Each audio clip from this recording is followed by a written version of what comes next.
I call this meeting to order. Welcome to meeting number 160, House of Commons Standing Committee on Government Operations and Estimates, of course known as the mighty OGGO, truly the only committee that matters. Before we start, everyone please, just a reminder, to keep your headphones away from your mics at all times, and do not touch the microphone either, please, to protect the hearing of our very valued interpreters. Before we start, we have Minister Duclos. Welcome back, of course, but we have him only for 1 hour. I know we're always quite loose with our times, but I'm going to keep everyone exactly to their allotted time. So to prevent me from cutting you off or missing an answer, please watch your own clock. We'll now turn things over to Minister Duclos for 5 minutes for an opening statement. Welcome back, Minister, and your officials. The floor is yours. Merci, Monsieur le Président. Merci de votre... Thank you, Mr. Chair, and thank you for the warm welcome on this beautiful Thursday morning. I'd like to thank you for the opportunity to discuss the supplementary estimates for Public Service and Procurement Canada, as well as for Shared Services Canada for the 2024-2025 fiscal year. Please allow me to acknowledge that we gathered here on the traditional unceded territory of the Anishinaabe people and Algonquin people. Joined here by colleagues, the Deputy Minister Ariane Areza, Alex Béné, Associate Deputy Minister, Simon Page, Assistant Deputy Minister, Catherine Poulin, Assistant Deputy Minister, Marc Poulin, as well as Michael Hammond, Assistant Deputy Minister, Chief Financial Officer. And from Shared Services Canada, we have the President, Scott Jones, as well as Scott Davis, who is Assistant Deputy Minister and Chief Financial Officer. Mr. Chair, in the supplementary estimates, we're asking $841.7 billion, as well as another amount for Shared Services Canada. Before I go into the details, please allow me discuss some of my priorities as well as those of my team and the progress that we've been able to make since my last appearance before this committee.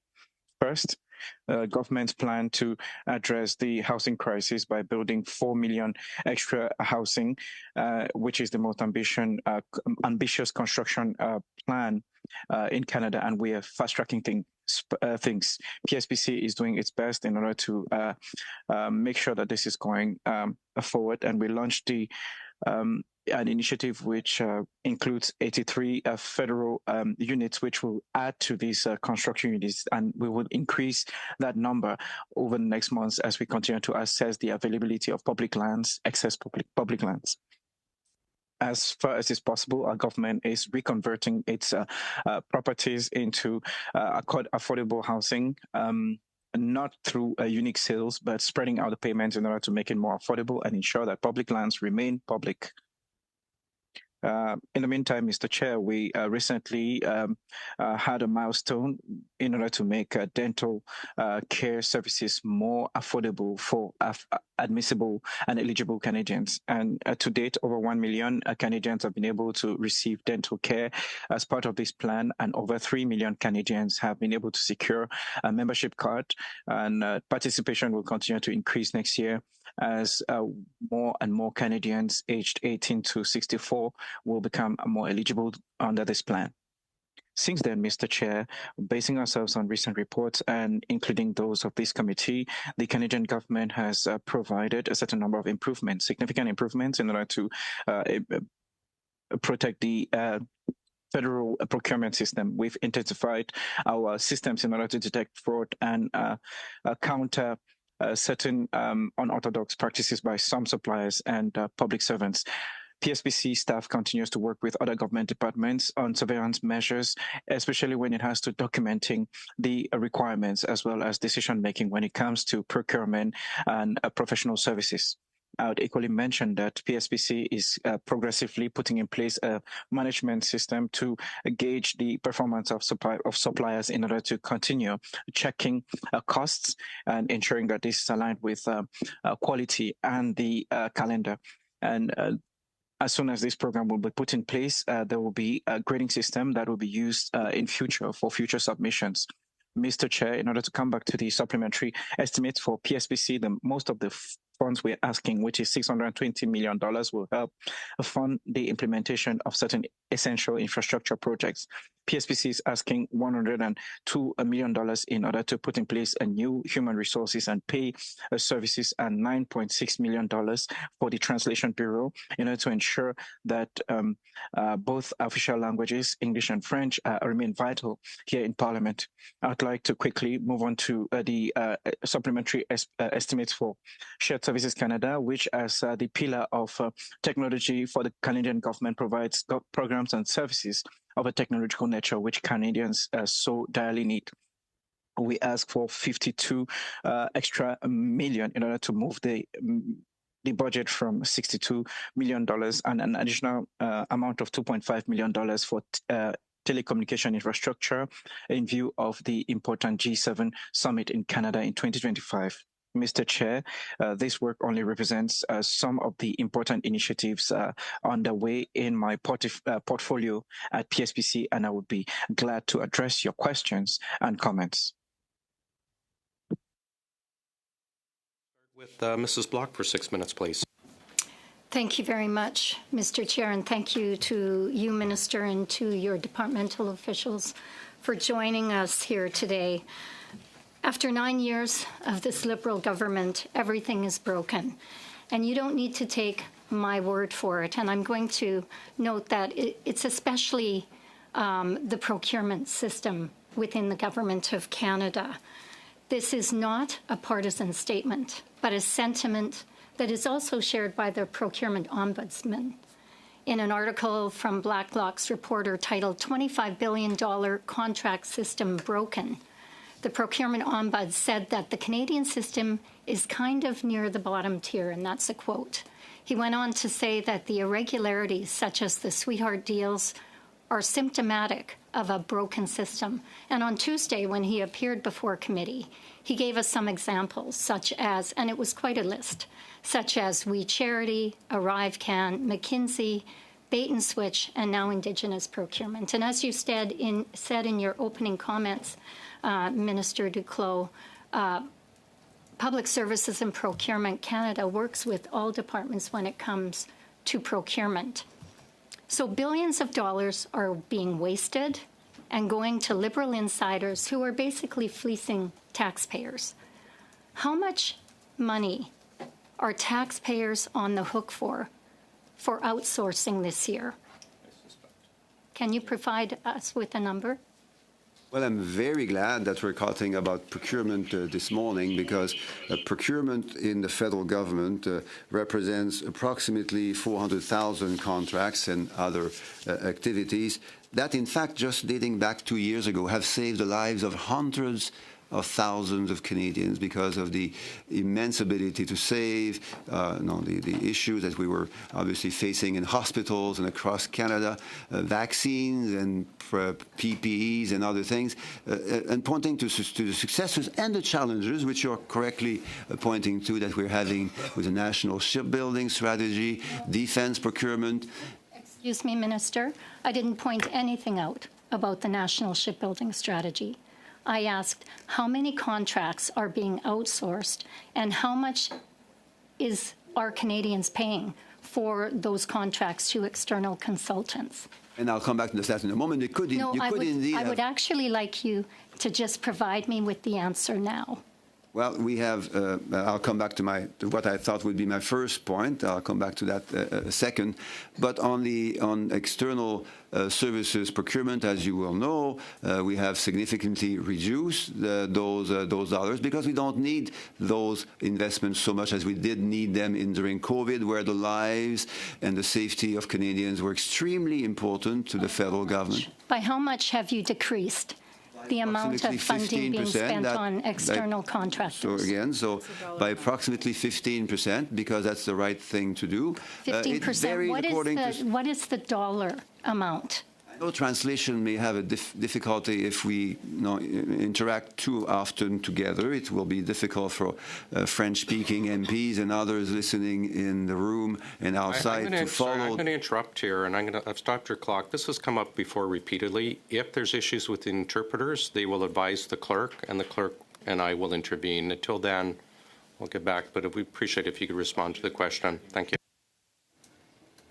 So should I? So as I mentioned, it's about 15%. Amount in dollars, please. Well, it depends on departments because we don't control all contracts, but each department has had the objective overall of decreasing reliance on external consultants by about 15%. So in other words, you don't know the number. We know that the government has blown past its deficit targets. How much of that is due to the increase in outsourcing? Well, that's a great point that you're making because we are seeing in Canada a fall in inflation, a fall in interest rates, just announced just a few days ago, the fifth in a row, which is the fastest fall in interest rates seen across all comparable developed economies. We're also seeing an increase in employment. Minister, I know we've had this kind of an exchange in previous committees, and I can appreciate that you really don't want to answer the questions that we're asking here today. But you're really doing us as parliamentarians and Canadians a disservice when you ignore the questions that we're asking on behalf of Canadians. And so I would simply put to you, your government is blowing past its deficit targets. How much of that is due to an increase in outsourcing? Well, what I'm trying to do respectfully is to support the initial part of your question, which started by saying that everything is broken in Canada, which is inaccurate and I think insulting to most Canadians because, as I said, we are doing really, really good compared to most other countries in the world. Yes, we've had challenges post-pandemic. In other words, you would say that Canadians have never had it so good. Is that what you're saying? Canadians don't want to hear that everything is broken, as some people indeed are saying in the House of Commons and elsewhere. That would be inaccurate. And again, it would be insulting to most Canadians to pretend that everything is broken. So let's get back to what the Procurement Ombudsman said. Do you agree with the Procurement Ombudsman when he talks about the procurement system being broken? I can turn to official, but I would be surprised if the Procurement Ombudsman had said, like you did, that everything is broken in Canada. He said, and I quoted it for you, sir, that the Canadian system is kind of near the bottom tier, and he said that the contract system is broken. I have to interrupt. That is our time. We'll go to Mr. Kusmirchuk. Perhaps you can address it during that time period. Go ahead, Mr. Thank you so much, Mr. Chair, and thank you so much, Minister Duclos, for being here with us once again at OGGO Committee. Always excellent talking to you and always wonderful getting your insights. I wanted to talk about a very important program in my community, which is the Canada Dental Care Plan. There are 15,000 people in Windsor, Essex, 15,000 that have received dental care because of our Canada Dental Care Plan. A large proportion of that are seniors. It is incredibly important. And I got a chance to speak with our Seniors Advisory Council just this week, and they emphasized how important the Dental Care Plan was and is for our community. You know, the Conservatives keep opposing the Canada Dental Care Plan, and when they're not opposing it, they're denying that it even exists. To quote the leader of the opposition, he says not a single tooth has been cleaned. Again, 15,000 residents in Windsor, Essex would vehemently disagree with his assessment, if you can call it that. I wanted to ask you if you can provide an update on the rollout of the Canada Dental Care Plan that is helping literally 15,000 residents and seniors in my community already today. Can you provide us with a bit of an update on this program? This is indeed an example of procurement that is making a huge difference in the lives of millions of Canadians. Now we have 3 million Canadians registered for the Canada Dental Plan. It is indeed worrying and, in fact, upsetting to hear the Conservative leader, Pierre Poilievre, pretend that this does not exist and discourages more seniors from registering into that program. In Conservative ridings, including in MP Genuis riding, we now have almost 5,000 people having registered, and his leader says it doesn't exist. So imagine that. It doesn't exist. And 5,000 in MP Bloc, almost 5,000 too. Now, they would obviously want to keep promoting that because you have our 15,000 in your own riding here, Eric, because of the advocacy that you are doing, the sharing of information, the encouragement, and not misleading seniors in not registering for the Canada Dental Plan. So it makes a huge difference, and I would encourage you to keep doing your great work. Chair, just a point of order. What in the world does this have to do with the estimates for the procurement? We always allow a very wide breadth for discussion. So continue, Minister. Thank you. The potted plant is on its way, Mr. Chair. Continue, Minister. Yes, MP Kuzi, almost 4,000 in her riding, and yet her leader, Pierre Poilievre, says it doesn't exist. So that's very bad. It's funny, perhaps, but it's very bad because it discourages more seniors in those ridings from registering, because there are indeed some issues within conservative ridings, people not knowing enough about the Canada Dental Care Plan. But overall, it's great news. 93% of providers, dentists, hygienists, and denturologists have registered.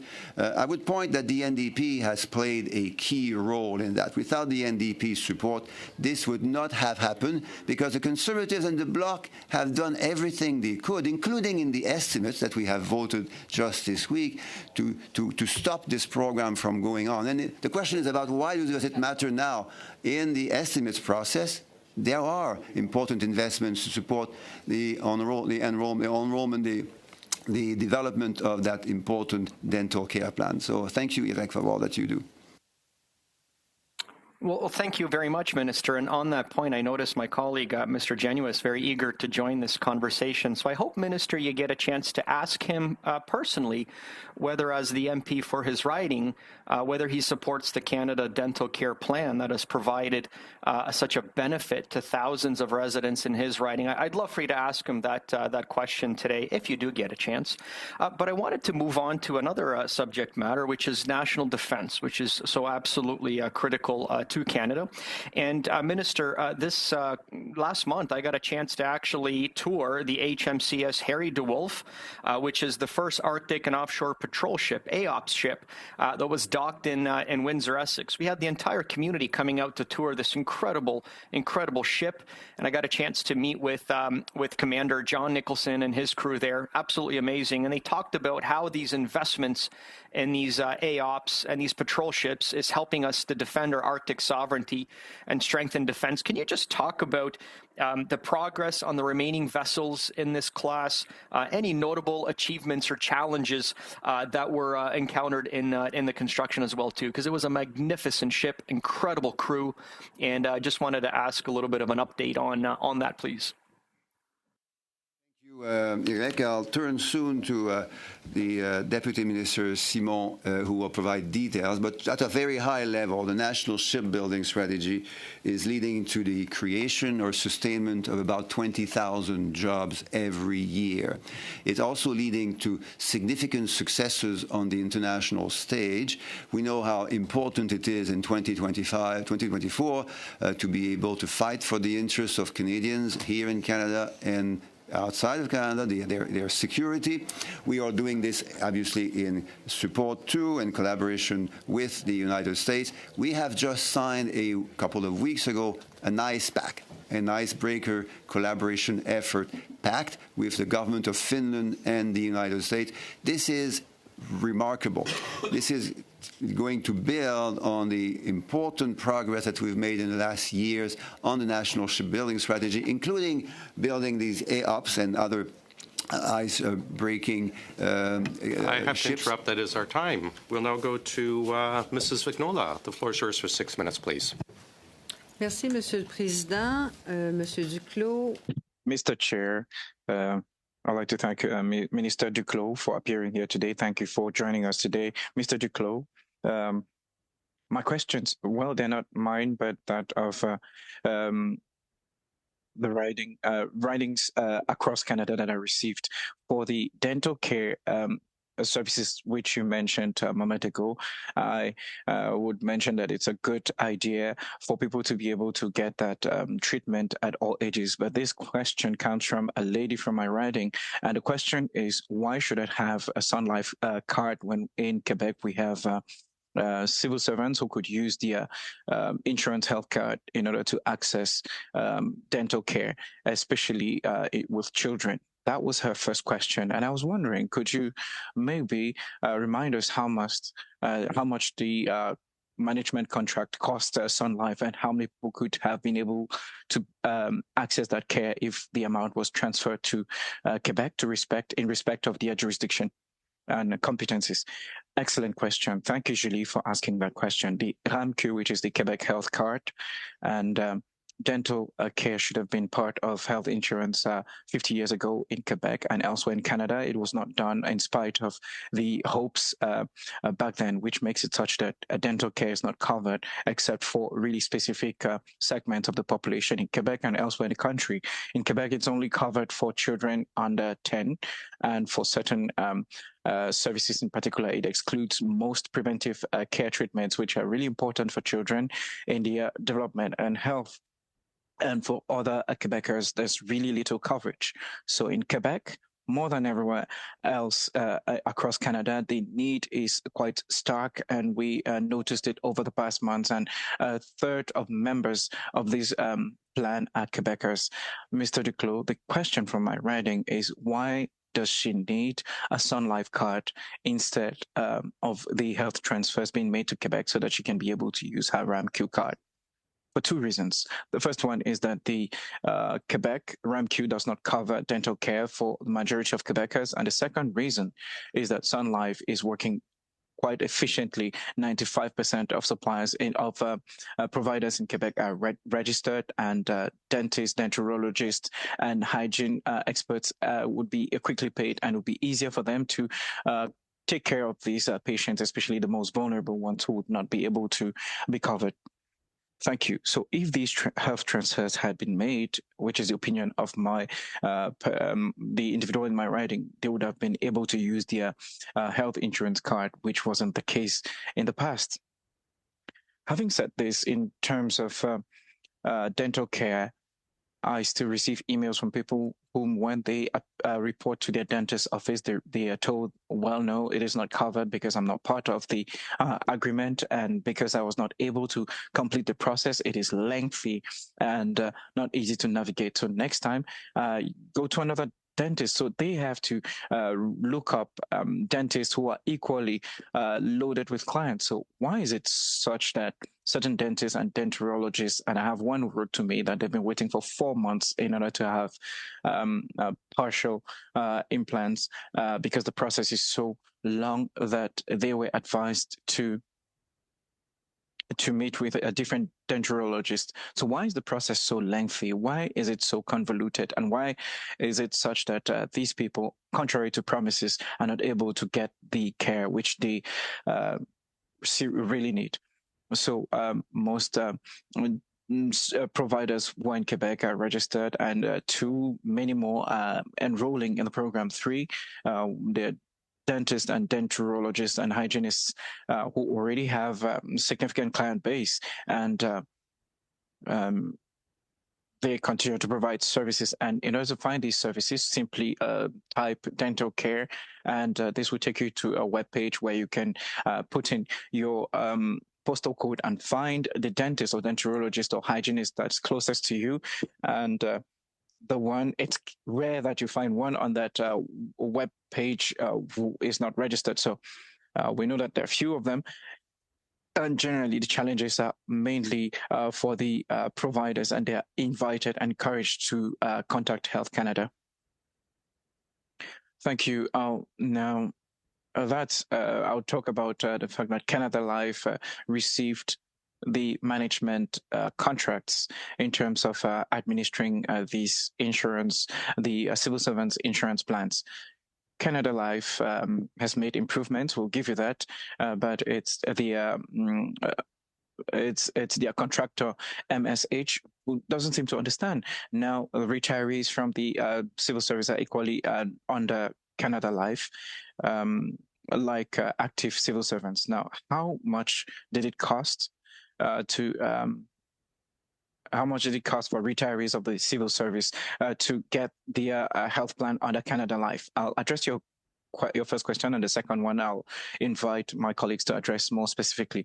Now, with regard to the improvements that you've realized over the past months, it's among other reasons, the fact that you pointed to some of the difficulties that we had in the system from the onset, and most of these challenges have been addressed for the most part, and there's still some challenges, and this is frustrating, especially for those abroad. We encourage all MPs, like you did, to highlight these issues so that Canada Life can do its job.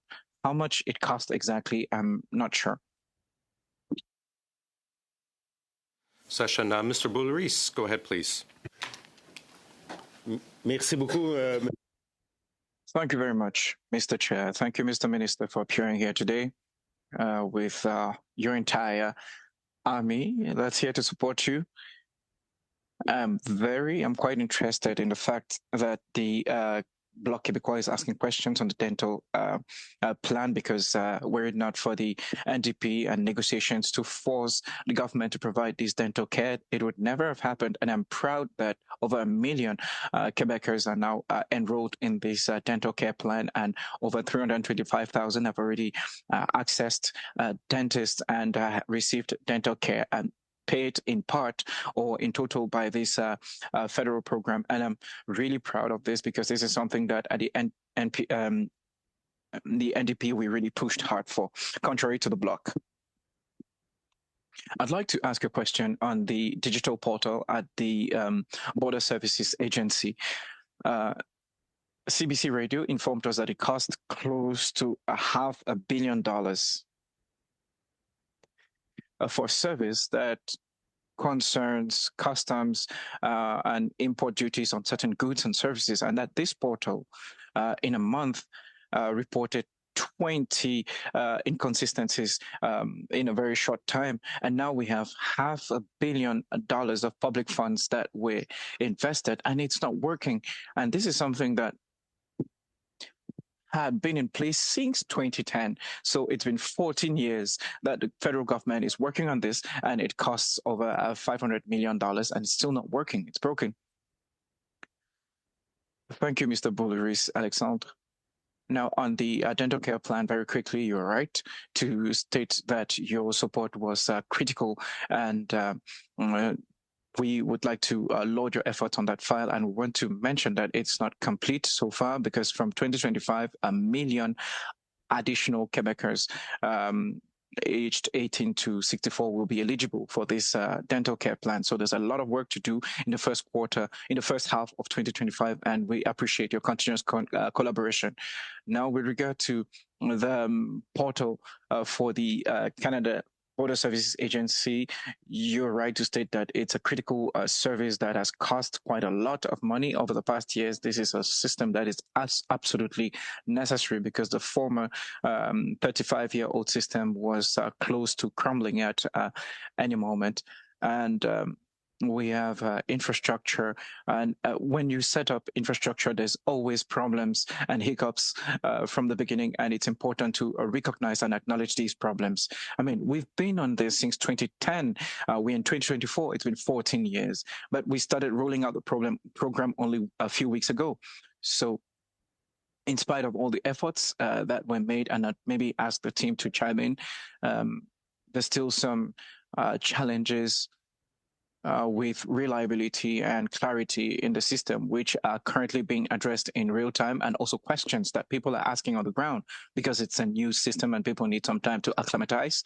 And the response time for the questions that are addressed is not sufficient enough. So we need to invest more in that, and while waiting for employees to, hone their skills. And yes, there's been hiccups for the first weeks, and there's been 5 million declarations that were processed over the past weeks, and this system needs to be able to address that demand. And if you like, Alexandre, I can ask other civil servants to chime in. So 22 breakdowns in several hours in a month for something that costs more than $500 million is unacceptable for most people. So Scott would probably recognize that it's not entirely under his purview, but I think maybe you can discuss further how we address this. Thank you very much. The system which we replaced was 36 years old, so it was important for border services to have a new system, and this has reduced significant amount of risk for the infrastructure. But for operational systems, my partner from the Canada Border Service agencies can address this. But on the part of Shared Services Canada, we will support border services. We support them every day to maintain the systems in operation, but I do not have the details of the issues with the system that were delivered. Thank you very much. My other question for the time that I still have left for this first round, $441 million that you're asking for supplementary appropriation. So 46% of that money will be channeled to contractors, whereas your government committed to reduce our dependency on external services. In spite of that, you continue to have a significant reliance on contractors and subcontractors and external services. How do you explain this 46% of consultants, $391 million? That's quite a lot, no? Well expressed. We know that this dependency was really necessary during the COVID years, and right now it's quite significant, and we're trying to shrink this by 15% this year, but we need to do even more in the coming months and coming years.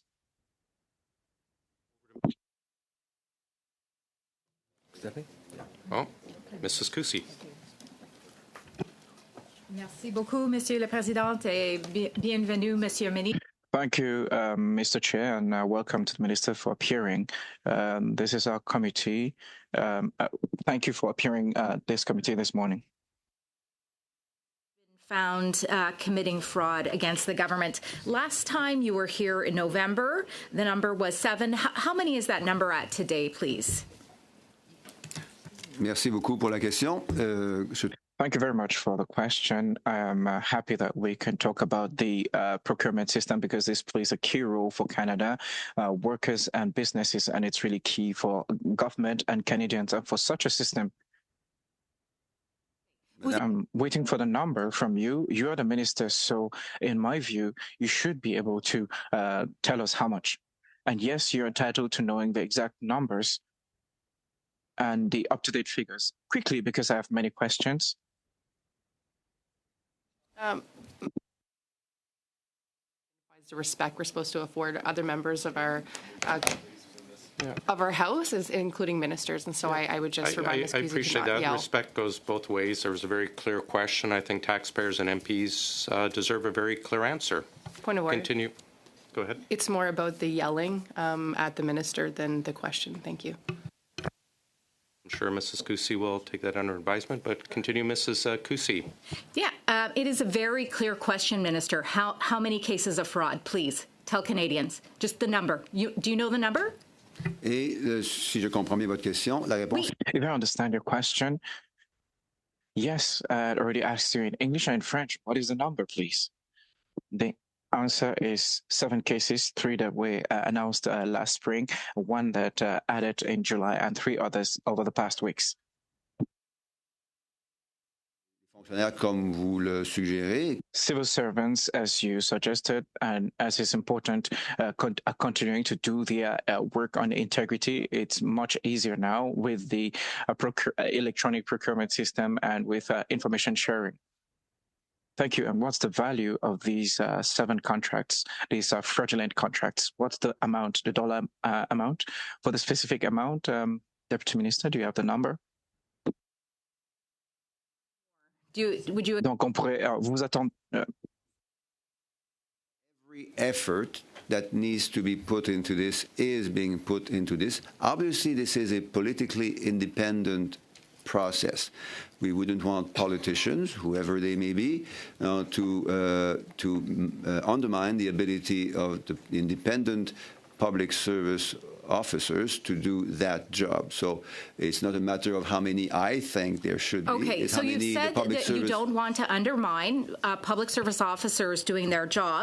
Then, in your opinion, please, Minister, do you believe all of the scandals, including the billions lost to CEBA, which we just found out about last week through the Auditor General, as well as the millions spent on ArriveCan, as well as McKinsey, that the procurement officials, then, you're saying, are the ones who Canadians are to blame for this large number, this millions of dollars, which I believe it's actually significantly more than that.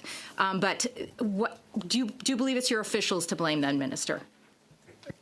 You're asking whether we should be blaming officials for I'm asking you what you think, why it's currently $4.5 million for 7 contracts. What do you think? Why do you think? And I think the number is way more than that, and we've seen these numbers increase consistently, whether we're talking contracts, fraud, the debt, the deficit. But in this case, the fraudulent contracts of 7, why do you think that's occurring, please?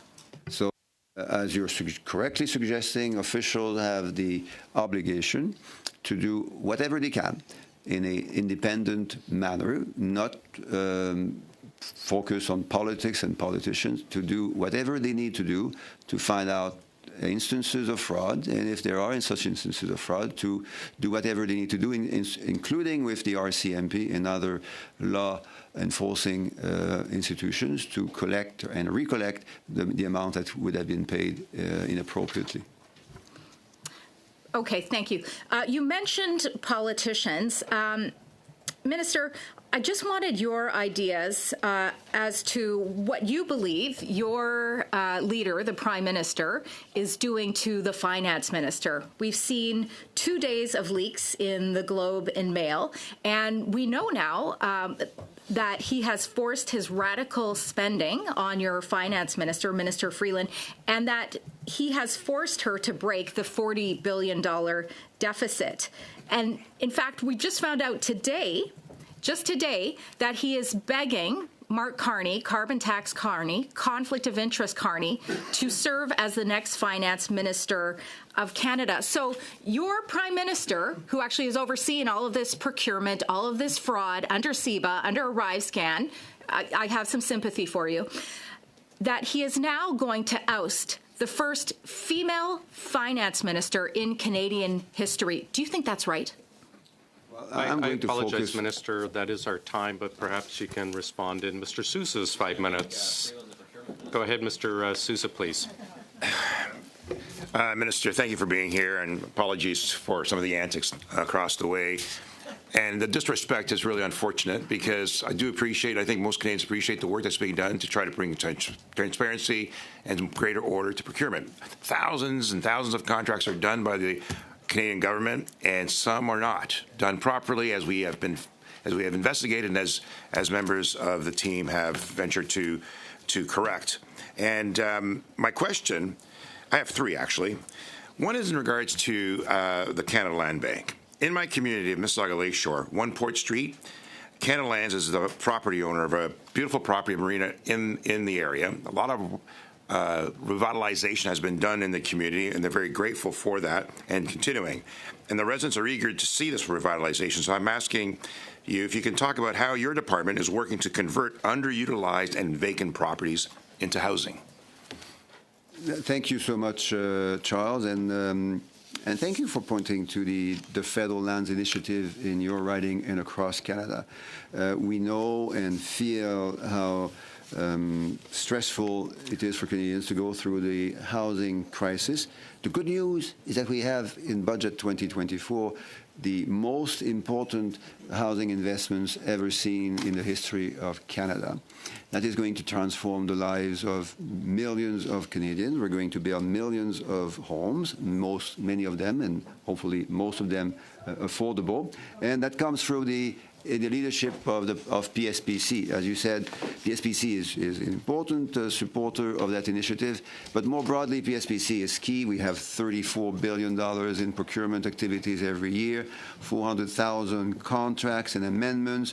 We have 800,000 active security clearances every year, and we have a large number of them being checked and reviewed every year too. But coming back to the Federal Lands Initiative, the Federal Lands Initiative initiative, and the Canada Lands Company in particular, they're going to build approximately 29,000 new homes in the next 5 years on federal lands.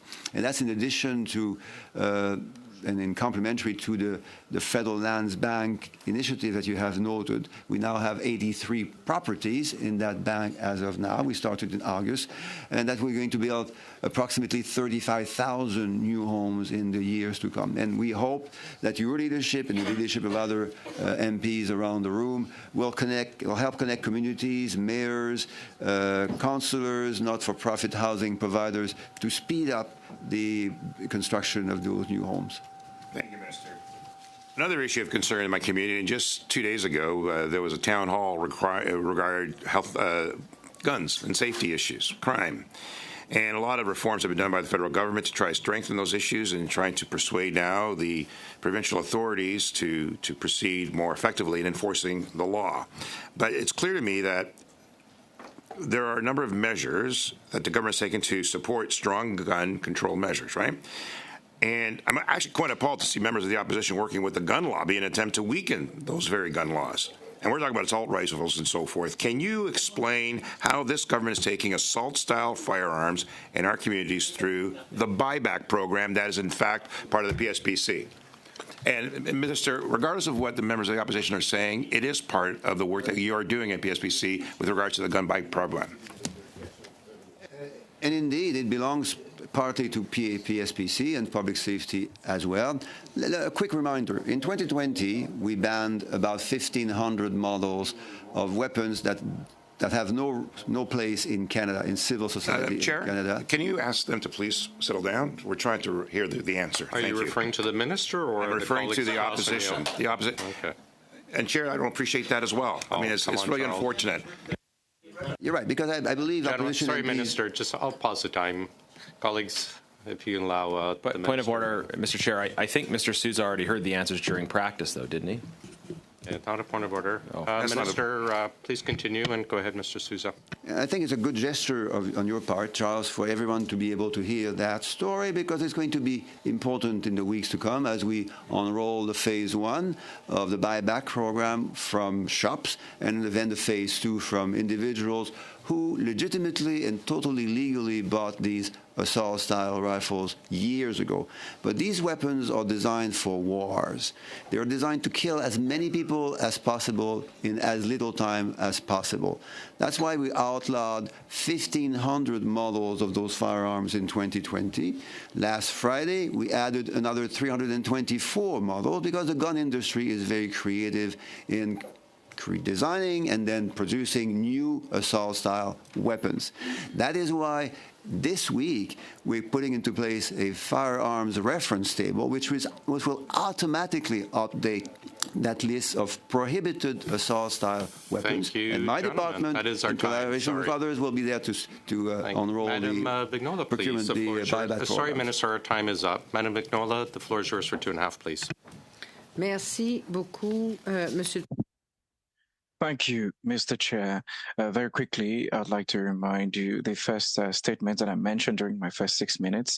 The dental care is good, but interference is a major difference. Having said this, I put a question earlier which we didn't have the time to cover. The contract with Canada Life for dental care with government retirees, how much did it cost? Well, I know that we're hearing a lot about interference. There's no interference. Rather, there's help that's provided to the Quebec government because some people can't go to the dentist. I'm sorry, this was not a question. It was a comment. My question is, how much did it cost the government to secure a dental care plan for civil service retirees? Well, I'll continue in a positive light. As you mentioned, it's important for Quebecers, and that in my opinion, there's no interference, but rather support to the Quebec government. And for the exact amount, I will refer to the Deputy Minister. Well, I'll get back to the clerk with a specific answer, specific number. Thank you. Now, very often I go to the previous Canada buys and in the markets section, I see that there's an opportunity for cities, municipalities, and even universities like that of British Columbia, like Concordia. Why is it that there's no more opportunities for the government now?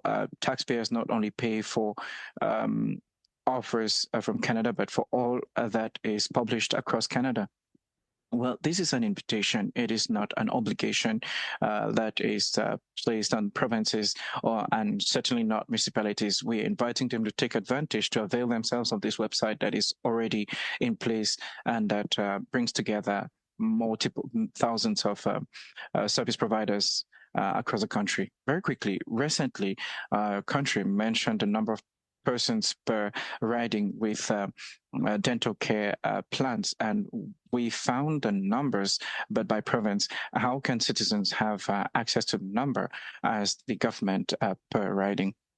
Well, as a matter of fact, we have easy access, as you mentioned, to data per province, and two, we have internal data that we're trying to fine-tune because it's not very specific yet, and we're trying to look at a number of people enrolled per riding, and we're trying to fine-tune this in order to make it available to all MPs.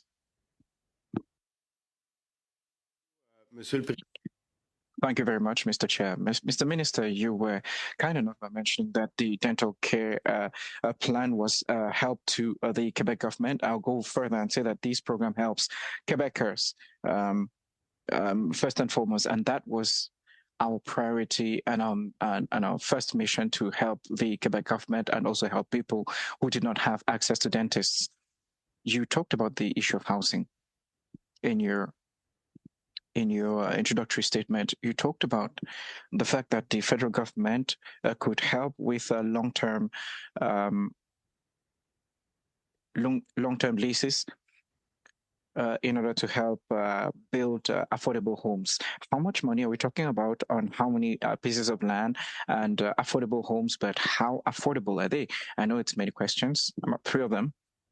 Well, all very relevant questions, and it would be difficult to address all of them accurately. Now, for the number of properties right now in the lands bank that's available on the CIT website, if you go to federal lands website, you see already available lands. There are 3 in my riding, and there's equally some probably in yours.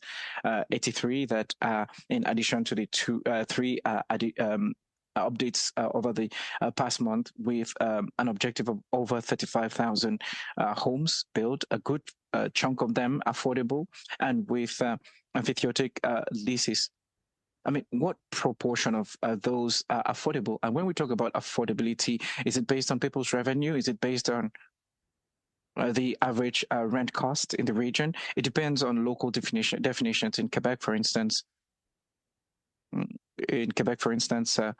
we have 2 definitions. There's one depending on people's revenue, and the other one on the average rent amount in the community. So it depends on the cities where we will be constructing these homes, and there will be additional support from the Canadian government, because making these lands available free of charge to construction or partners working in non-profits, cooperatives, and low-cost housing businesses, making these lands available free of charge in the long term for them is really interesting, because it reduces the cost involved in purchasing those lands. And this is additional support in the sense that if we want to build really affordable homes, so social housing in particular, and also green housing and close to public transport amenities, as well as all the different amenities, it requires additional budget.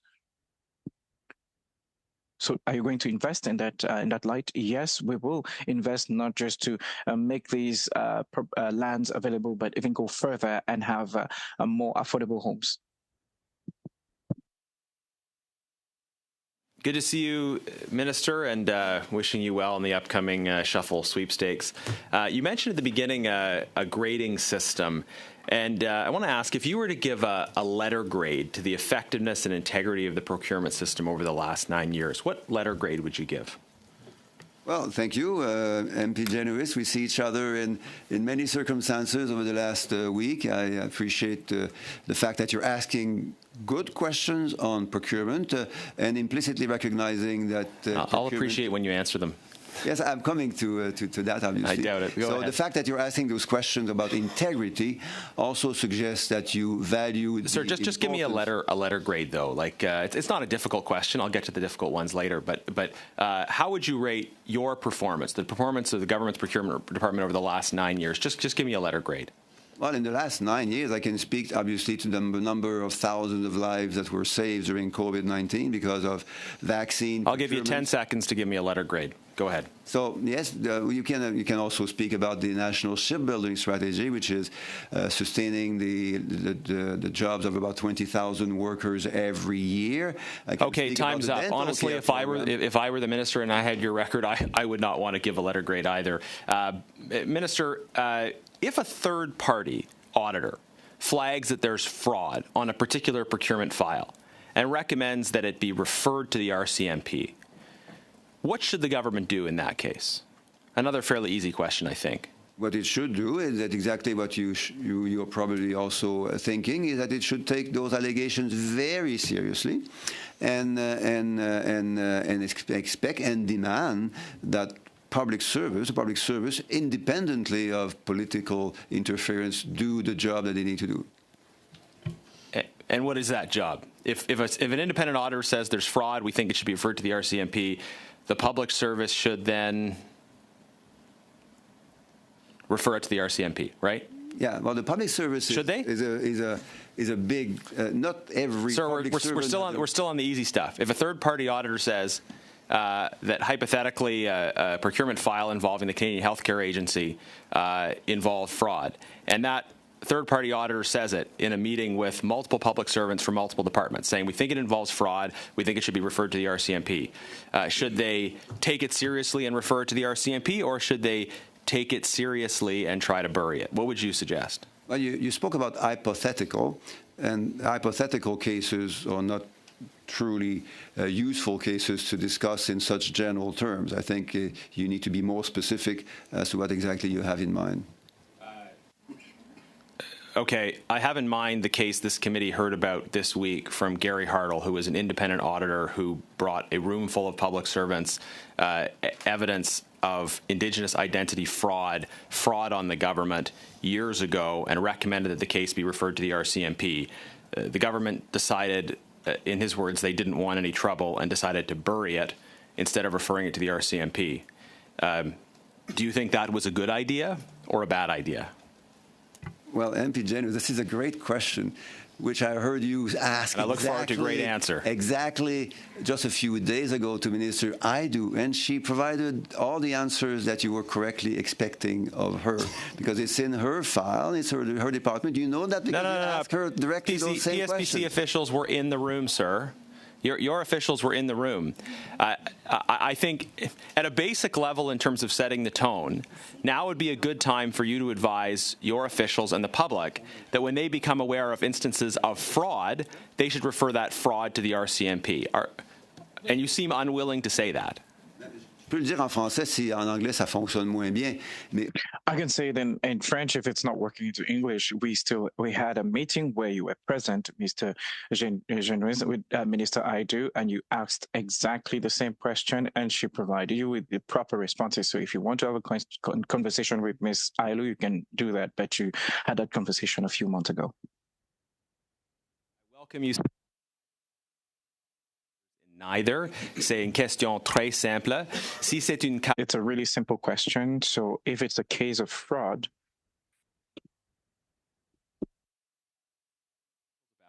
and since your officials were in the room, should they have given that information to the RCMP or buried it? And I wonder, frankly, how many other cases are there? But can you just clearly tell your officials and the public that instances of fraud, when officials become aware of them, should be referred to the RCMP? Yes or no? répondu à cette question à plusieurs reprises. I've already addressed the question on several occasions, Mr. Alois, and Ms. Naidu addressed the question on several occasions as well. The same question a few days ago. I think maybe you just have to return and see what her response was, and it'll be easy to understand. Give a simple yes to a very simple question. That's Thank you. Truly unbelievable. Thank you, gentlemen. We'll go to Mrs. Atwin to finish up the hour, please. Thank you, Mr. Chair, and thank you very much, Minister and officials, for joining us today. I'll switch gears a little bit. I'm really proud to represent a vibrant bilingual community. So I'm from New Brunswick, which is our only bilingual constitutionally protected province. Vote 1B includes $9.6 million for the Translation Bureau to provide linguistic services to Parliament. Can you speak, about the importance about the Translation Bureau for minority language communities like those in New Brunswick, but also just in general the importance of interpretation services for the workings of Parliament? Merci beaucoup, Jenica. Thank you very much.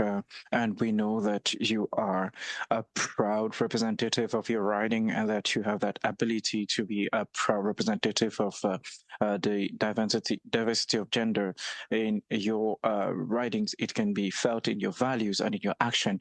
Yes, we are privileged to have a really bilingual country where people who prefer working and especially here in the Canadian government, you are entitled to express yourself in the official language of your choice. And the investments in the Translation Bureau, which are part and parcel of the expenditure estimates, are really crucial. And I know that some of the interpreters are probably following today. We know how crucial their work is and how difficult it is in our work. And we're grateful and need to have the necessary tools to do their job properly, including the tools to protect them and protect their hearing health. And in addition to this, as you mentioned, it allows the Francophones who live in your riding and other Francophones across the country, especially those here in the House of Commons, to be able to do their work and to support their communities. Where MP Idlout was able to speak in her Inuktitut language, and we've had access to translation services. Can you speak to any efforts to expand access to Indigenous languages at the interpretation level?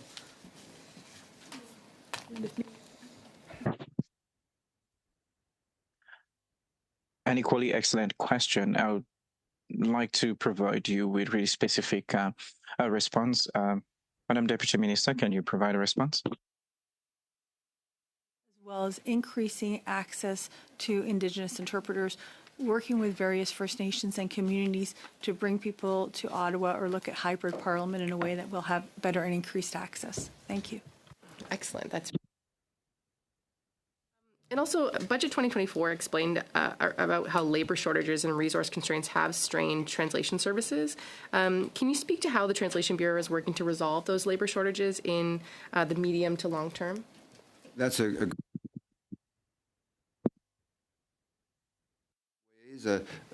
the most important one is to support those translators that we're currently working for the federal government and to ensure their safety and their health in particular. The second piece is to assist other organizations train new interpreters and translators. Just a few weeks ago, I was able to announce in my own city an important partnership with Université Laval that was going to lead to them creating a new micro program on interpretation and translation.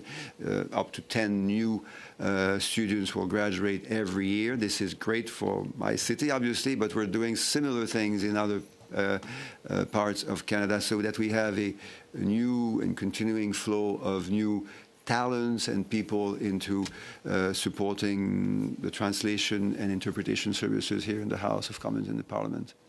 Excellent, thank you. And just with my remaining time, I've got about a minute left. Maybe I will return to the Indigenous procurement piece because it's certainly it's been a hot topic here in the House of Commons. But I'm also, I listened to a lot of the witness testimony, and it's about improving access for Indigenous businesses. Can you speak to how PSBC is encouraging participation of Indigenous businesses? This has to be the top priority because there are about 2,900 Indigenous businesses registered in the Indigenous Business Directory, although we know that there are approximately 60,000 Indigenous businesses in Canada. So there are many Indigenous businesses have yet to to be able to support the needs of the federal government and therefore to support their workers and their communities by participating fully in the procurement system. So we have Procurement Assistance Canada, we have an equity plan, an engagement strategy, which is not entirely, but somewhat focused on reaching out to, informing, encouraging, and supporting Indigenous businesses across Canada, including in your own riding. Thank you very much. Thanks very much, Minister. We will excuse you. Thanks for joining us again. Have a wonderful Christmas. We're going to suspend for about 2 minutes to excuse the Minister and get the next witnesses set up.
good afternoon. We are back in session with our officials now for an hour. We're going to start with Mrs. Block, please, for 6 minutes. Go ahead. Thank you very much, Chair. Mr. Bonet, I'm going to direct a number of my questions to you. I was very interested to see a request for additional funds for NextGen in the supplementary estimates, especially since I had put a request into the Minister's office for a briefing on NextGen and have yet to hear anything back. That was over a month ago. As of June 10th, 2024, the government had spent just shy of $80 million on this new system. As the person in charge of the development of the NextGen pay system, can you please explain to the committee why you need $102 million over the next few months when you've spent less than that over the past few years? Yes, thank you. The difference is that we are in a period where we are designing and configuring the new solution. So we're moving beyond analysis to actually configuring the new solution with Dayforce. It also is money that will be used to continue to develop our AI capability to clean the backlog so that we can transition to a new system. So we are moving into a different phase of the project where we want to prove feasibility by the end of the fiscal year. Okay, so ramping things up, so to speak, from the previous period. You've held a number of positions, both inside and out of government over the past few years. Did you ever work for Mindforce AI? If you refer to MindBridge, yes. Mindbridge AI. Correct. Okay, when did you work for them? What was the time period that you worked with them? I can get you the exact dates, but it would have been immediately after my departure from government. Okay, so the government was your employer directly prior to your time with Mindbridge AI. Is there a cooling off period when you are moving to the private sector after holding a senior position in government, such as a CIO? Yeah, there is, and there's a procedure through the Ethics Commissioner, which I followed. Okay. I do have a copy of an email that was sent from you to Mr. Mindon on August 21st, 2019. I believe you were still employed by the government at that time, and you were seeking to set up a demo for Mindbridge AI, who were your soon-to-be employers, using your personal email. Does this contact between you and a senior government official constitute a violation of the required cooling-off period? I'd have to check the dates and come back to you, to be honest with you, and I'm happy to do that. Thank you very much. We'd appreciate receiving that in writing. These emails fall within the time frame of emails that Mindon deleted. Were you aware of that? Okay, it seems a little suspicious that all of these emails disappeared, and we would appreciate if you would get that information to us. I'm going to just pause the clock for 1 second. Just to advise you, the committee has passed a motion requiring all requests to be responded to within 21 days. Chair, Ms. Race, I'll turn to you. In the estimates, there is a line asking for $464 million, I believe, for funding for Public Services and Procurement Canada, Organizational Project Management Capacity Assessment, Investment Planning, and Enabling Authorities. That's quite a mouthful. Can you tell us what this is for? And is this assessment being run in-house, or is there an external contractor doing this work? Thank you very much. And I'm going to have to turn to my CFO to confirm whether this is the $469 million that's part of the capital that's associated with our ask in SUPs as it relates to some various projects like Place du Portage, Westman, and Parliamentary Precinct. There may be project management associated with the engineer and the A&E, but just let me confirm that. Yeah, perhaps we could just clarify the 400, where you're taking the 400 million from? It's 1B. It's vote 1B, funding for Public Services and Procurement Canada, Organizational Project Management Capacity Assessment, Investment Planning, and Enabling Authorities. So this would be part of the $620 million that we're requesting as part of Supplementary Estimates B, which includes it's capital funding primarily to support the projects that Madame Reza mentioned. I appreciate that answer. I'd also like to follow up on a question that I asked the minister regarding money, recovering money, or perhaps just ask a question in regards to recovering money from the fraudsters that have managed to defraud the government over a period of time. At the Public Accounts Committee, you and your officials testified that negotiations were ongoing with these individuals to get money back.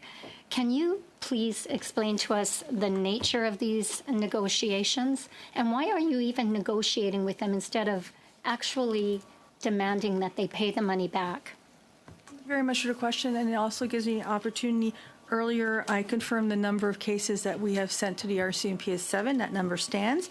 I think there was a question around how much money is owed, or do we anticipate on the fraud. I said 4.5 million, which is only partially accurate, as we're still continuing to assess those that were referred in November, so that number will likely go up. On the 4.5 million, we anticipate recovering 2.1 million, 2.2 million before the year end.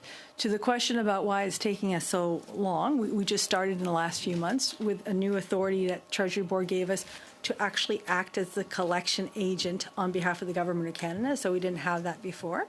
And the next piece is, as I've indicated at previous committee hearings, it's at the consultant level. It's at the consultant. So sometimes the supplier themselves are unaware that consultant is working with a different firm and that there's defrauding going on. What we have done now, I'm afraid that is past our time, so we're going to go over to our next. I'm sorry, that is our time, Ms. Reza. I'm sure perhaps Mr. Baines can give you an opportunity to finish. Mr. Baines, the floor is yours for 6 minutes, please. Thank you, Mr. Chair, and thank you to our officials for joining us today. I'm going to ask a question around I'm looking at what the current status is. If you could provide an update on the Next Gen HR and Pay project and any recent milestones that may have been achieved there. I just wanted to start by going back, Mr. Chair, and thank you for the question, to note that if there's any interest in having an HR Next Gen Pay Phoenix briefing, we stand at the ready to support that. Alex? Yeah, absolutely. So we're happy to report that we've started testing of certain components of the Next Gen solution, or Dayforce, with SSC and PSPC at this point. The tests are proceeding very well. We are to report that our AI virtual assistant agent with the Pay Center to help them process cases. So we are gaining 30% efficiency as it is, and we anticipate being able to process cases up to 50% by the time the fiscal year completes, gain in efficiency. We also have a lot of work that's been done with regards to starting to create consistent HR measures in town. For example, hiring on the day after pay. Many large corporations around the world force you to start the day after pay to not have pay impacts. And so we're starting to put those in place as well with the current system. So there is quite a bit of development going on, and happy to have that briefing, as Aliane mentioned. And what measures are in place to test this and validate the new system before it's fully implemented? Great point. So we will not be deploying a big bang approach as we did last time and harvesting savings early. We will be doing this in an iterative fashion, department by department. And so we're able to test progressively along every step of the way. In the case of PSPC and SSC, we have real users in the room currently. So the users are actually testing. We'll make all of the results public through our transparency by design program, which will enable us to release all the information. You mentioned savings. I mean, we all know that the Phoenix Pay system was a complete disaster introduced by the previous government. What savings? If you can just expand on what you meant by that you didn't anticipate savings, and what's that? Because I know that was a complete disaster, the Phoenix Pay system. We've learned as officials that we need to put the system in place first before we look at any kinds of savings discussion. And so right now what we're focused on this year and next is making sure that this system runs as best as possible. Our goal is to have a fully configured system by the end of That will be the reason that it's taking so long is that we do have to configure it and test it every step of the way. And there is no discussion of savings or any kind of harvesting of those savings until we actually have a very good grasp on the new system that we're putting together. Right, and this is being carefully done because we clearly saw the challenges faced by the previous Phoenix pay system that the Harper government brought in, right? Managed with care. We have made a decision to run two systems in parallel, so we know we will be running Phoenix for several years as we start deploying Dayforce, should all go well this year. And for us, the running of two systems is to avoid some of the big bang situations so that we can course correct and avoid some of the mistakes of the past. And you talked about the AI, so leveraging the modern technologies to enhance the efficiencies and reliability. That testing is in its infancy right now. Whereabouts are you with that? I would say in the testing phase, we are looking at 3 case types. So, for example, actings, to be able to complete the work by the end of this fiscal year and then roll the solution out to other case types as we go through. But again, this is a case of doing things iteratively, step by step. And anything to share on like the user friendliness? I think you mentioned that you would have to wait until the pay period's over. That's one great thing that you can instantly use. But user friendliness that public servants can employ in some manner. If you can talk a little bit about that. The good thing with our AI solution is it's being developed with pay advisors. So they are in the room. We have a team of about 30 pay advisors that are helping to design the AI solution. So that means that this is a tool that they're developing for themselves, which is something that's a little bit different from the past, I would say. So pay advisors, are they employees? Is that employees giving feedback? Okay, and then they're helping to shape ultimately how they use stuff, how they use the system, right? Setting the direction, they're testing every step, and then we seek their feedback before deploying. Okay, and then can you maybe explain? I wanted to just maybe go back to with the somebody could share about the public service procurement requesting 619 million in capital expenditures to allow departments to continue implementing projects such as some of the developments here that we're seeing at the center block and the scope of those projects. There's been no time apart from okay. Writing to the committee. We're going to go to Mrs. Vignola, please. Merci beaucoup, Monsieur le Président. Thank you, Mr. Chair. Mr. Benny, I'll stay with you. It's a question. It's a clarification question. The Phoenix pay system was added under the Conservative government, but enforced under the Liberal government. Is that it? Yes, based on the dates. And we're over a few $1 billion, but for the next gen or whatever the name is, how much in terms of investment? We're asking an extra 120 million, but how much has been invested so far for the testing, analysis, and designing this tool? With regard to next gen, since 2018, we are 335 million, and out of this 335 million, 282 million comes from different budget items and internal funds of about 52 or 53 million. Of this total amount, 180 million was for wages, employees, training, etc. And the rest of it was paid to suppliers, service providers who were qualified in the shortlisted in the final process. So for these service providers, are they talking to one another, or each of them, they are working independently, and at the end you call it the entire effort together? Are they talking to one another before the final product is delivered? For now, the three are not necessarily talking to one another. The federal solution, the main solution, we anticipate that it will be Dayforce, and if this year's work continues, most government departments, the expectation will be for them to use Dayforce. Some departments will use other systems, but we would like these systems to be able to communicate with one another, and we hope to be able to run a test across all systems. But I think the main part of Canada's government departments will be using this system, and will ensure that there are no complications like the ones that we witnessed at the launching of RFCAN, because the suppliers weren't talking to one another and we had to make constant adjustments. Exactly. The first two departments I will work with will be working with Dayforce. Ms. Reza, Public Service and Procurement Canada is requesting $391.5 million for professional services and special services, and $42.6 million for staffing.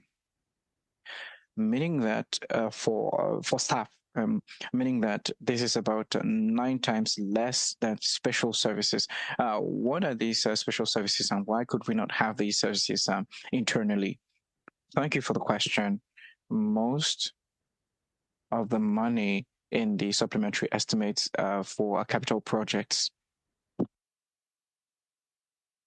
And those projects where professional services are involved are technical third-party engineering, construction, audit, things that the government doesn't do. So the construction sector is heavily involved. Alors la plupart, c'est des projets qui sont. So most of them are projects that are currently closing across the National Capital Region. Thank you. And in these $391.7 million for these projects underway, are these for consultants or only construction businesses, etc.? I will check and revert, but most of them, I think I can check with Matt Queenan, but most of them is for construction providers and civil engineering, and there's probably a certain level of professional services that are involved, but I don't know if we have a breakdown. No, I don't have the detail, but you're right, Madam, Mr. Chair. It's mainly for services like architects, engineers, technical services linked to construction projects. Thank you. As you know, we had the procurement ombudsman at appearing at this committee, and I looked at their budget, and his budget was has not changed in 15 years of existence, whereas inflation has been through the roof, and the wages of everyone have been increased in 15 years. The budgets of all government departments have seen an increase in 15 years, and the request for services for the ombudsman and the auditing services have equally seen an increase. From memory, I think they're now at 138 or 142% of what it used to be. Now, is there any plan in place to improve the budget that is earmarked for the ombudsman and services to the population? Thank you for the question. Yes, I observed that the ombudsman was here during this week, and we saw the request for additional funding, and we're currently reviewing this. And each time there's a request, that we have to conduct a review on the part of committees, we do our best to always provide them with the funding, and we do what we can in order to protect and safeguard the budget, because the estimates come from the department. So this is always an opportunity to see how and where we can find the necessary funds to support the ombudsman.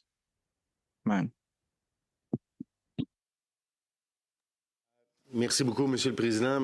Thank you very much, Mr. Chair. Mr. Bini, I have questions for you because I find your story a bit unclear. The waiting period when you transition from the private to the public sector, you said you followed procedures. So according to you, what is that cool-off period? And as I mentioned, I'll return to my dates and see if I made any mistakes or not with regard to the cooling-off period. But as far as the selection process for a company, I've had a lot of discussions with the ethics commissioner on that issue, and is on that topic that I was referring to. Now, can you provide to the committee the date on which you were recruited by the Canadian government and the date of the last email that you sent out as a member of a private company? We would really appreciate having that information to be able to see what the timeline was. And like I mentioned, I'm going to provide that information. I just want to make sure that I have the right dates because I don't have that on my fingertips right now. I understand you, but I just want us to agree that this information will be provided for the committee. Another concern about what's happening is the genocide in Gaza, and there was a motion that was adopted in the House on stopping any sales of weapons to the Netanyahu regime. What are you doing to ensure that licenses for weapon sales are suspended or stopped, and that no new licenses are issued or adopted? Thank you for the question. To begin with, I think it's the defense minister who can better address your question, but I'll see if there's something else that can be added from our part. Non, merci pour la question, Monsieur le Président. Thank you for the question, Mr. Chair. I really don't have any information on the topic. We receive defense department's needs, and then we issue contracts. And these contracts are based on very specific needs that are articulated by the defense department. We're not involved in procurement of weapons outside the needs of our clients.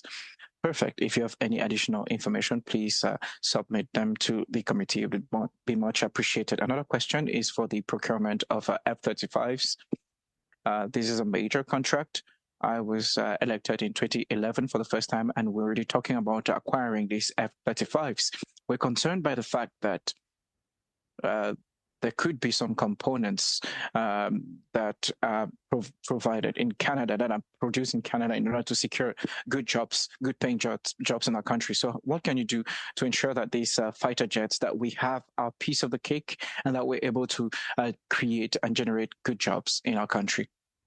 Thank you for the question. We are currently negotiating the contract as we speak, and we're trying to ensure that we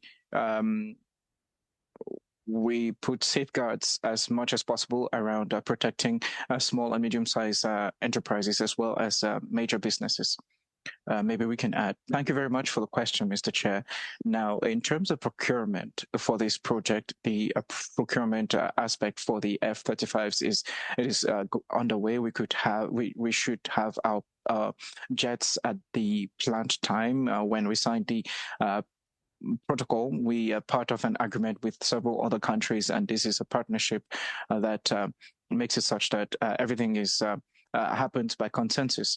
And to address your question more specifically and complement what the Deputy Minister mentioned, with this contract came quite specific aspects on things that need to be done in country on the maintenance of these jets. The first one has to do with the structure of the plane itself. The other has to do with the engine. And with regard to the jet structure, things are going on smoothly. In terms of the engine, we have started a process. We put a lid on that for some time because the sequence of events was a bit too fast. So the minister announced quite recently that there was a partnership that was going to be established with a company in Mirabel in order to work on these jets when it comes to the platform. So the equipment, engine, as well as maintenance of these jets. The two major pieces would be maintaining the plane, what we call the airframe, and this would be done by our partner L3 Iris. And in terms of the engine, this would be part of a procurement process that we will launch in the short term. And after that, we'll have to sit down and look at the joint program with the USA to see what can be negotiated and what we can integrate in a Canadian-made solution. I give it. Go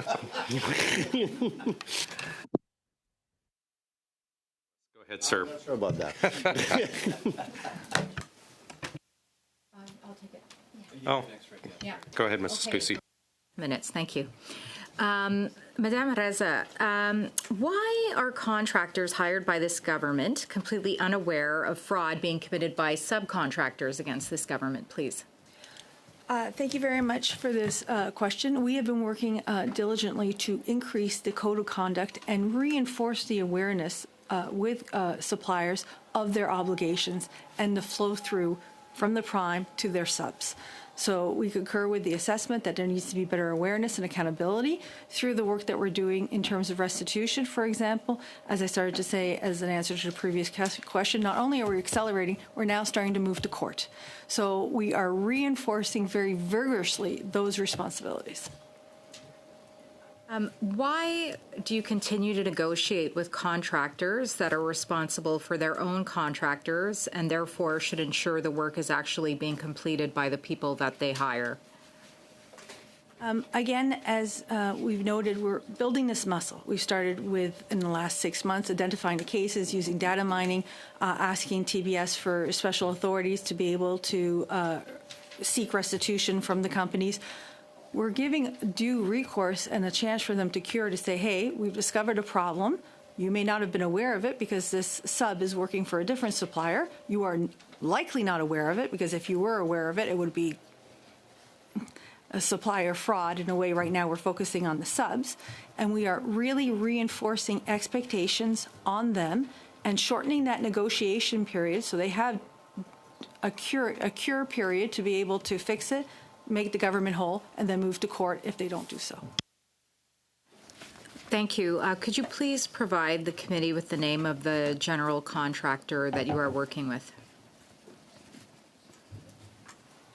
We have submitted to this committee the name of the 7 subs.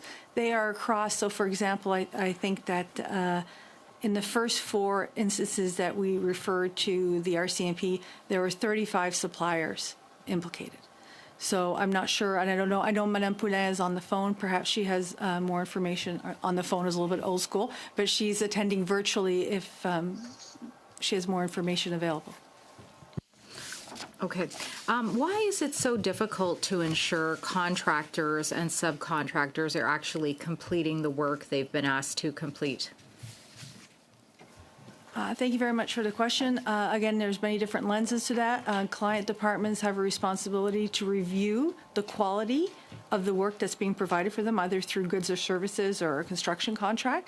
So it's a continuum of responsibility that I think that both here at PSBC and across the government, we're reinforcing those responsibilities, as well as putting that responsibility on the suppliers. Are there any standards as to how many hours a certain project should take, or an analysis to ensure work is actually being completed?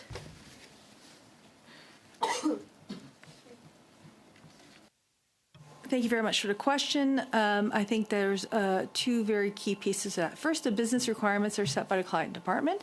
They've identified a need, whether it's a mandate or a government priority, to develop something.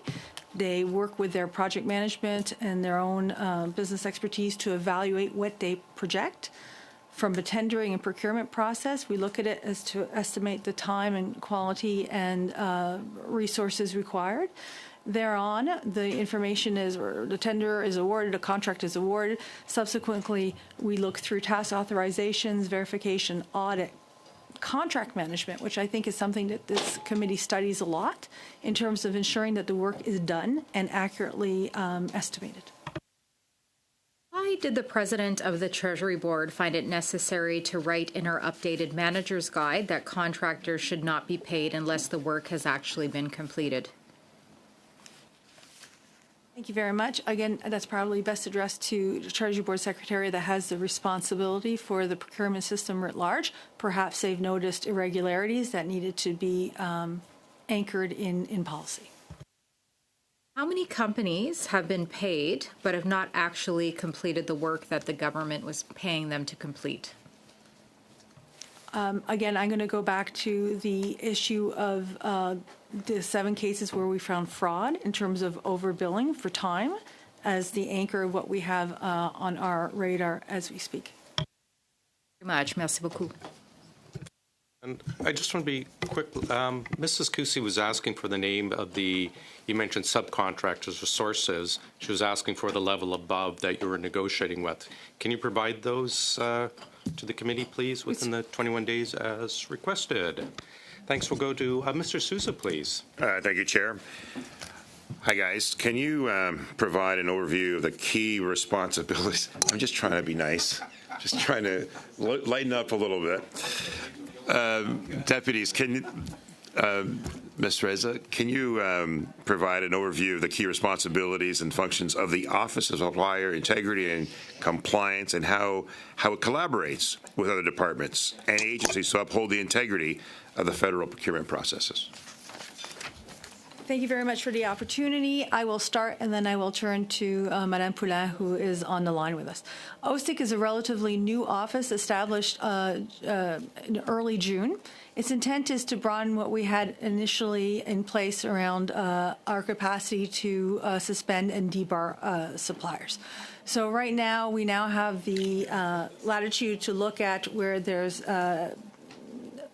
I'm going to say proceeds of terrorism, money laundering, human trafficking, a whole slew of different areas that we can now look at in terms of what's happening in the federal procurement system.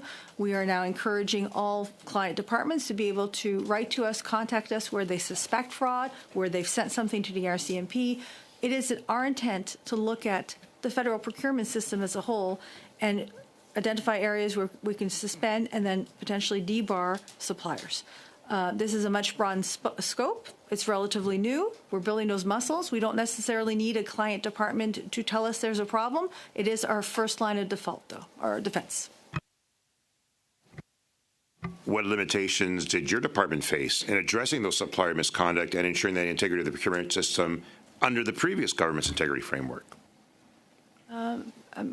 Catherine, je vais me tourner vers vous. Merci. Catherine, I'll defer to you. Thank you very much for the question. Authorities back in June of 2024. One of the main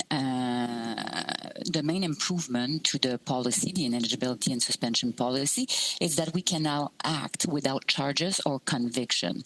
So this is a very important achievement because the risk that those suppliers pose to the federal procurement system is not necessarily at the time of charges or conviction. So this is a very important achievement and change. And another point with the Office of Supplier Integrity and Compliance is that we're building data analytics capacity in order to detect more rapidly situations that we can face. Well, thank you for that. And can you explain then the process for supplier to be declared ineligible or suspended from a federal contract? Thank you so much for the question. So with the Office of Supplier Integrity and Compliance, I hold the title of Registrar of Ineligibility and Suspension. So in order for me to make decision, because I'm the decision maker under that policy, I have a very great team of experts that is looking at multiple sources of information to establish if that supplier can pose a risk to the federal government. If we find something, we send a notice of intent to suspend that supplier, and we gave them 10 days to reply to us because I need to offer fair and due process to those suppliers. So they have 10 days to come back to me and say why they should not be suspended. If I do not receive response, or if the response do not change the initial assessment, we declare that supplier suspended or ineligible depending on the cases. Once that determination is done, the name of the supplier will be posted on the web in order for other people to see that this supplier is or suspended or debarred from federal procurement. Thank you for that. And does OSIC address, or how does it address in this case, concerns that have been related to human trafficking, forced labor, or other serious offenses in the supply chain? Thank you for the question. So the policy, it's the main tool that we are using. So in the revised eligibility and suspension policy, we have added triggers in order for us to start the work in relation to human trafficking, environmental, social, other social triggers. So it gave us the ability when we find instances of human trafficking to start the dialogue with the supplier. So we have gone through a massive source of information, and if we find something, it means that now we can ask the supplier to provide us answers toward that, which was not possible before the OGGO was launched. Again, at the risk of repeating, we were only able to act under charges by law enforcement or conviction in a tribunal. Thank you very much, both of you, and I appreciate your levity, Mr. Souza. Mrs. Vignola, go ahead, please. Merci beaucoup, Monsieur le Président. Thank you very much, Mr. Chair. My questions will be addressed to Mr. Page. Year after year, the Department of National Defense has challenges spending the amounts that are allocated to them. Do we find ourselves in the same situation, to your knowledge, this year? Thank you very much for the question, Mr. Chair. So the numbers are managed by client departments. So to your question right now, those numbers would be managed by the Department of Defense. So if you want specifics around your question, maybe that question is better addressed to the Minister of Defense or National Defense. So what I can tell you for now is that in terms of the volume of contracts, of major contracts, we're talking about multi-million contracts close to billions or multi-billions in terms of construction, naval construction, or space, aerospace. And currently we've been working a lot on contracts in terms of technology, and there are many of them in number. And so what we need to understand is that these contracts are on the long term. So if I take, for instance, the question that was asked on the F-35s, that money is spread across a certain timelines for the procurement and including support. So this is not a major amount that appears in the statement of accounts of the National Defense Department immediately.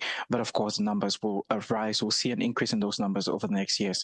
So you're saying that we can expect our armed forces to have the necessary equipment that they need, and that the warehouses will be full in the months ahead and years ahead in terms of munitions, in terms of equipment, military equipment, and uniforms. Thank you very much for the question, Mr. Chair. Once more, it's another question that is best addressed to the National Defense. So when you talk about all the equipment and all that they need, well, I think they are the ones who will determine what they need and based on what they have currently. So we all take those needs and then we issue the contracts, procurement contracts. I like to think that this is done quite efficiently right now. Thank you. In terms of, thank you. Merci beaucoup. Merci. Thank you very much, Mr. Chair. I would like to get back to the pay system.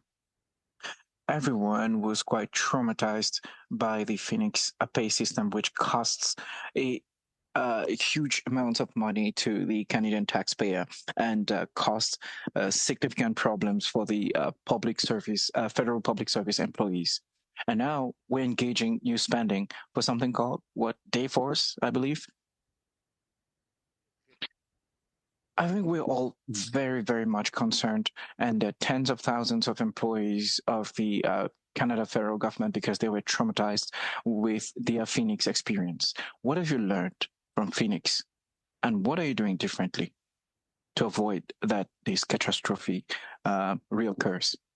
Thank you very much. I think we could spend over an hour on the lessons learned from Phoenix, and I've named a couple of them already. The first is that we're going to approach this by iterations. There's not going to be a big bang approach where we'll set up a system for 400,000 employees. We'll go department by department, and we will adapt as we learn even more lessons ahead.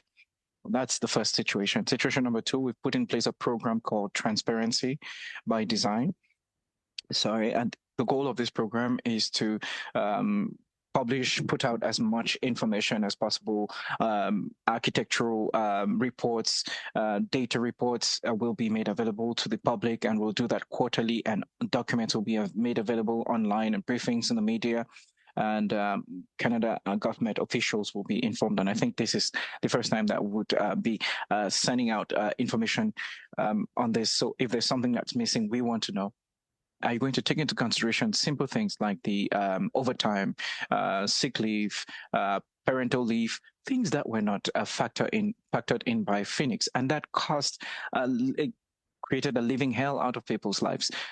Yes, the response is yes. We went through with Dayforce clients, and we tried to look at people who have different needs and really specific needs, and it's currently working really fine for them, and I believe that it could work well for us.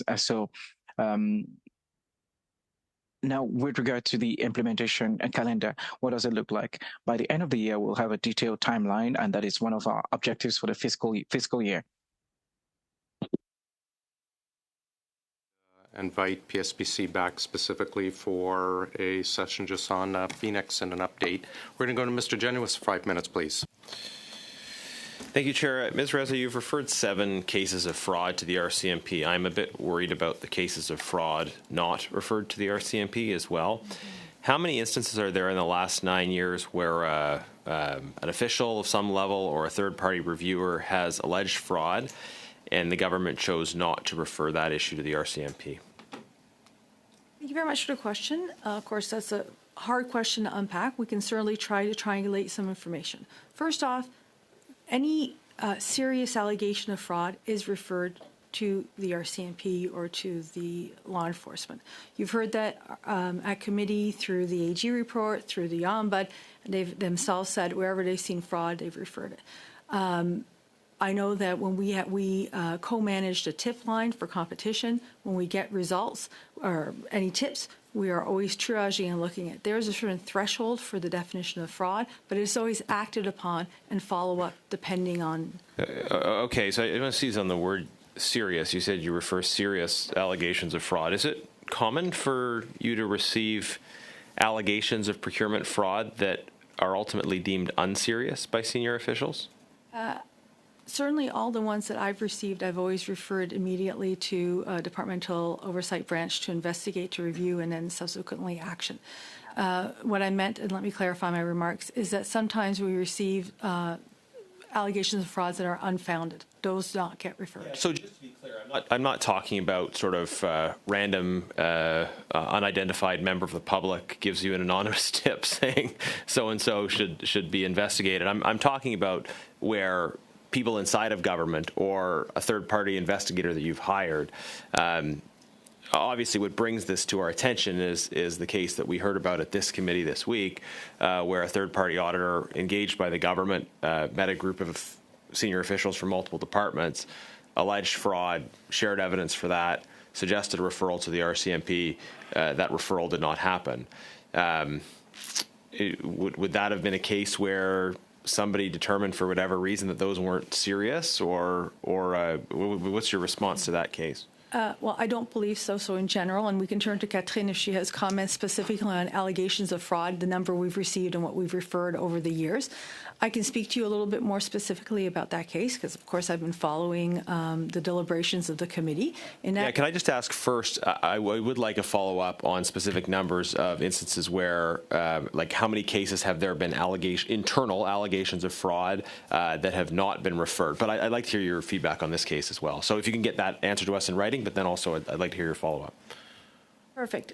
So I think that what's of relevance to the committee's deliberations, a factor for consideration, is that in the report by the auditor, there is no mention of fraud. So when the report was submitted to departmental officials at that time, Health Canada and others, that was the client, the report was noted noncompliance, was terminated for noncompliance, and was recompeted in a non-Indigenous procurement aspect. So in the auditor's right, but just to be fair, I mean, the auditor's role is not to make definitive determinations of criminal activity. It's his role to assess compliance or non-compliance. But he also shared that he thought there was substantial evidence that there was fraud and explained why. And according to his testimony, that information was not acted upon. So, I mean, outside of the scope of the audit, he uncovered information that it doesn't seem was acted on. Have you investigated whether the meeting he describes did happen, whether officials were told about fraud? Do you have information as to whether that meeting occurred and what was said and what decisions were made? Unfortunately, as it relates to the meeting, the material is relatively fresh. The evidence that was submitted to the table or the committee we don't have yet. We're still looking at the chronology of events. I have some familiarity with the case, and I recall that I had just arrived in the role of ADM of procurement, and I was testifying at this committee on Indigenous procurement, and it was really around the non-compliance of this joint venture. Yeah. So, can I just say as well, though, I mean, at CHCA, they've gotten over $130 million of contracts from the government since 2019. So they were found to be non-compliant. There were concerns that there was fraudulent criminal activity going on. Why did they continue to get contracts over $130 million worth? Thank you for the question. Just a brief response. The joint venture was found to be non-compliant. The companies individually were allowed to compete for contracts in subsequent years. They were found non-compliant in the PSAT program, but they were allowed, and both sides, the Indigenous company as well as the non-Indigenous company, were not subject to any sanctions. Now, in a new framework, there may have been a different outcome. I have to cut you off there because we are past our time. We're going to go to Mr. Jory, please. Thank you, Mr. Chair, and welcome to the officials. Mount Reza, good to have you back with your officials into our committee, and thank you for your wholesome responses. I'm going to direct this question to you, and you're welcome to direct it to any of the members of your team. PSPC is requesting $7.7 million under operating expenditure vote 1B for the quote, the presidency of the 2025 G7 summit in Canada. This is a horizontal item with about $85 million requested across 4 departments in these estimates. And this is also part of the 2024 budget initiative, which is about $113 million in funding for various departments. Can you shed some light, or any of your team members shed some light around what items are on the agenda for this summit? Thank you very much for the question. I think PSPC's contribution to some of the back office functions associated with the G7 is actually reflective of how we support many different government horizontal initiatives that come as the time passes. So for specifics around what we're doing with our $7 million, I'm happy to turn the floor to my colleague, Matt Quinlan. Merci, Monsieur le Président. Thank you, Mr. Chair. So Global Affairs Canada, it plays a coordinating role in this effort and a leadership role within government. PSPC, with PSPC, we're offering, as the Deputy Minister just mentioned, we are providing support for lease rentals and lease. And for the money that's requested specifically for this year, the money that's mentioned, there's equally really modest amounts for wages, for travel expenses and other expenses, but this is mainly to support, following, of course, the leadership of Global Affairs Canada. The scope of the work, or what are the requirements, and what projects Canada will be highlighting in that. Thank you for the question, Mr. Chair. In terms of the substantive content of the G7 agenda, again, there's a G7 Sherpa and Global Affairs, and the Centre are looking very carefully in consultation with international committees on what best will be the agenda topics. On our side, we are looking at things: leasing, is there renting, the security, the safety, the various elements of either procurement or leasing that have to be in place to enable a smooth and successful G7 from a bricks and mortar perspective. For that, PSPC is also requesting authorities for a transfer of about $640,000 from the Treasury Board Secretariat under operating expenditure, again, Vote 1B, to support projects which will reduce greenhouse gas emission in federal government operations. Can you give us some specifics on that transfer, if at the project level, if there exists? Certainly, I'll start at a high level and turn to Mark for assistance. In fact, PSPC is one of the lead departments in terms of reducing greenhouse emissions through the built environment, through the procurement environment, and looking at various elements such as energy, clean energy, working with, I know Alberta and New Brunswick have been key leaders in this area. So we are looking at the project specifically around that. I think some of the money that is associated with it goes to ESAP, which is the energy savings plant that that Parliament is part of. So some of those areas are associated with that. And I don't know, Mark, if you have any further precision. Je n'ai pas beaucoup à rajouter, sauf.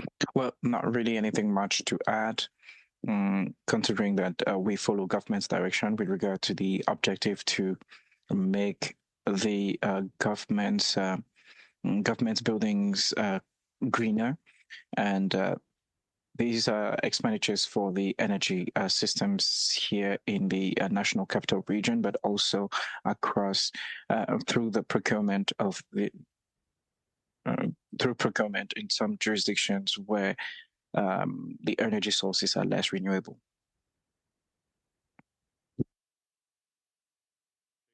Today, I just have one thing for the officials, and I'll get to you, Mr. Genuis. For the officials, I just have a couple of quick questions. If you're able to provide them back in writing. Mr. Page, one of my favorite topics, the Kingfisher. Can you write to the committee and update us on the 295? How many have been delivered? How many certified? Cost overruns? Any holdbacks?